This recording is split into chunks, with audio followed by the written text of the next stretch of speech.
Government corruption has never been more prevalent or caused more harm. It's why extremism is on the rise. It's why the financial gap between the haves and have-nots has never been wider.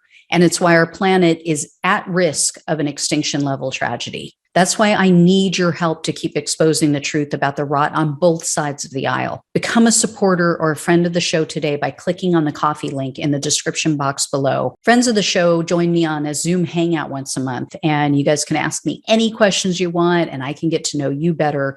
But the most important reason to help is to keep the show alive. Together, we can and will save our country and our planet. Thanks in advance and enjoy the show. Hey, everyone. Welcome to the show. So voting advocacy groups filed a federal complaint against the state of Arizona. They allege that one of the new election laws will suppress voter registration and allow for targeted voter suppression. That's, of course, against minorities.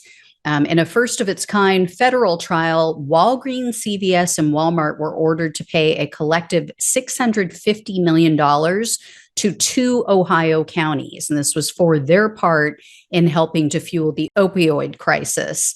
And speaking of opioids, naloxone, I think that's how you pronounce it, is a drug that's used to save the lives of people who are addicted to opioids.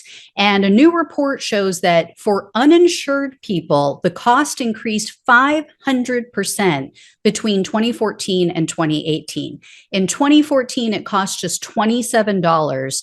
By 2018, it jumped to $250. In Pennsylvania, Democratic Governor Tom Wolf signed an executive order which prevents LGBTQ conversion practitioners from using state funds. It also directs state agencies to establish care and services for LGBTQ citizens.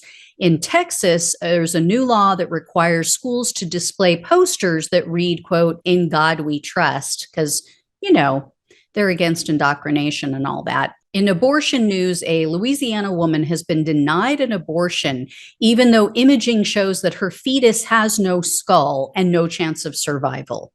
And in Florida, a 16-year-old orphan was denied an abortion by the court because the judge ruled she's too immature for the procedure. In Michigan, some local officials are trying to enforce abortion bans that don't exist, and the matter there is going to be going to court. In North Carolina, a judge has reinstated a 20-week abortion ban with exceptions only for medical emergencies, which endanger the life of the mother.